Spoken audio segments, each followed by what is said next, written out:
Hi, I'm Paul Guppy with the Washington Policy Center, and here's an update on the top issues that we're working on in the state legislature this week. So we are in the third week, or just completed week 3 of the 2022 session. So far, over 2,000 bills have been introduced. Those are all tracked on our free website, washingtonvotes.org, where we follow every bill that's introduced, every amendment, every roll call vote.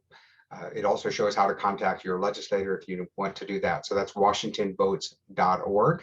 And we're following literally every action that happens in the legislature. But we do focus on our main priorities, and these are the top issues that we're working on, and also we've seen some victories. So first of all, last week, the legislature passed and the governor signed HB 1732, which will delay for 18 months the long-term care payroll tax that was supposed to kick in last January 1st. So this tax turned out to be extremely unpopular as people found out about it over the last year. Our analyst, Elizabeth Hovde, is the top independent expert on this bill or this new program, and she informed the public about what it was going to cost and the fact that this was coming. So both workers and employers got very concerned as January 1st approached at the end of last year. The governor reluctantly delayed it, allowed people to keep working without paying the tax, and then he just signed a bill to delay it for 18 months. In the meantime, 475,000 workers applied to be exempted from the program. So many people were jumping out of the program that the state actually cut off the exemptions on last November 1st, so you could no longer leave. But still, the unpopularity remained, and the Democrats responded by passing this bill. The problem is that this program is not going to be any more effective or popular 18 months from now than it is today. So it doesn't really solve the problem. They bought themselves more time. They pushed this decision past the next election. So we will continue to follow it for the next year and a half and see what happens. But the underlying structure of the program is just as unworkable and as unpopular as it ever was. No other state has a mandatory long-term care entitlement program with a payroll tax. And there's a reason for that. And we're finding out that this is just not a workable state program. We believe they should vitalize the private market, make healthcare more affordable, allow people to save tax-free for their retirement. And that's the policy that we should pursue. Next is also another victory for Washington Policy Center is an emergency powers reform bill that had a hearing on Friday. That's SB 5909. Jason Mercier on our staff has been a commentator on that, and he testified at the hearing.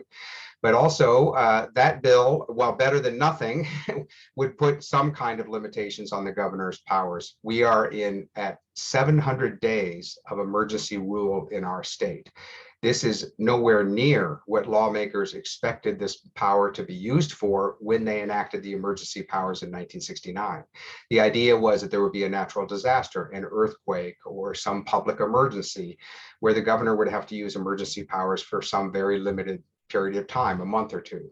Most other states have a limitation, 30 days, 60 days, and then the emergency has to be reauthorized by the legislature.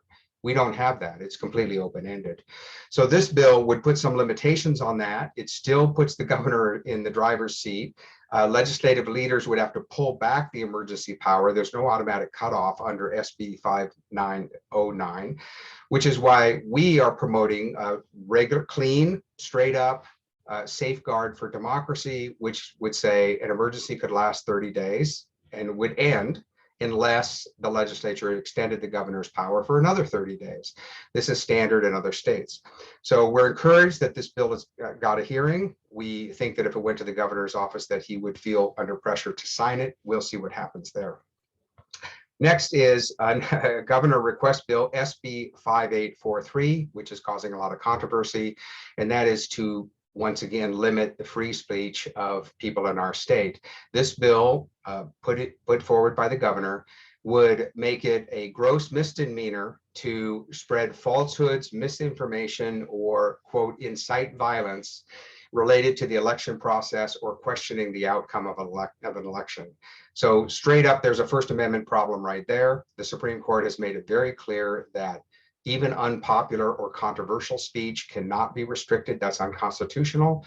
And the Supreme Court has also said that the government is in no position to decide what the truth is. So who's going to define what misinformation is under this law that Governor Inslee is trying to get passed? But there's a further problem, and that is the law would only apply to a certain class of people.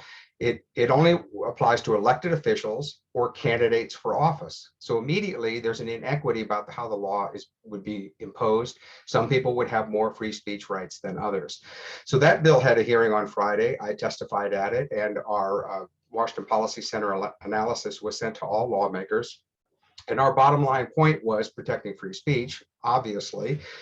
But we made the further point that with all of the division and controversy that we have in our society today, to propose a bill like this undermines the norms of our democracy and just makes people more suspicious of what kind of top-down rules are being imposed. So even separate from the free speech issue is just the idea of creating more restrictions on what people are allowed to do and to talk about. So we're hopeful that this bill won't pass and that the governor will change his mind and move on to more constructive topics instead of trying to impose more restrictions. Another bill we're following is HB 2026. And this has been debated for a couple of years about whether Washington State should impose a mileage tax on drivers. The proposed tax is 2.5 cents per mile. The bill proposes that it would first be imposed on drivers of electric vehicles who don't pay the gas tax. They pay an annual fee instead. Also that it would be extended to government vehicles, which again is just a test case because drivers of government vehicles don't pay the tax. The state agency pays the tax. But we know that this is just to create the infrastructure and get the public used to the idea of paying a mileage tax and to get the ball rolling. And it would do nothing to reduce the current 49-cent state gas tax. So we would end up with both. Now, the bill provides for a credit. There are ways that a driver can pay the mileage tax and then get a credit off the gas tax that you pay. So there's a complicated mechanism there. But overall, our concern is, first of all, it creates a new tax. And second of all, this new mileage tax revenue would not be protected under the 18th Amendment of our state constitution, which says that gas tax and driver funds go to paying for highways. They can't be diverted to other issues. That safeguard is not in this bill at all. So Maria Frost on our staff, again, is one of the leading experts on this issue. She's testified on it and she's written an analysis, and we're hopeful that those safeguards will be included. Next is tax relief, which we are excited about. We hope that the majority in the legislature will consider that. And the reason is because we have been reporting that the state has an $8 billion tax surplus. Well, now we have an update. Turns out that number is no longer correct. It's an $11 billion surplus over the next two budget cycles, about 4 years. So this is far beyond the state's current spending of about $58 billion. In other words, the state has about a 20% revenue surplus coming in the years ahead. Encouraging to us is a major Democrat member has introduced a bill, SB 5932, which I've talked about before, that would cut the state sales tax by 1 percentage point. Straight up, no conditions, just reduce the rate, everybody benefits. Another bill introduced by the Republicans is SB 5769, a more complicated bill, but that is directed at lowering property taxes and the B&O tax. Again, everybody in the state would benefit. Any mechanism that moves towards tax relief that returns the surplus to the people who earned it, that is the public, is good policy as far as we're concerned. Washington Policy Center is completely comfortable with technical details, deep textual analysis. We understand all the moving parts of these bills, but the overall message is tax relief for the people of our state. And we hope that the legislature will take that seriously, maybe send a bill to the governor for him to look at. And lastly is trends that we're seeing in the legislature. This is reflected at the national level as well, is individual Democrat members leaving the legislature. So far in the last year or so, and during this session, 4 experienced Democrats have left the legislature. 2 of them resigned to take other positions in the government. Maybe that's just career advancement for them, but there are 2 members, Senator Carlisle and Senator Frocht, who have announced that they're just not running for re-election. So they've decided to move on to other things in their lives. congratulations to them. But the interesting thing is the trend of senior Democrat members deciding they don't want to serve in the legislature anymore. So we're also seeing that with the US Congress, where more than about 20 or 25 Democrat members have announced their retirement.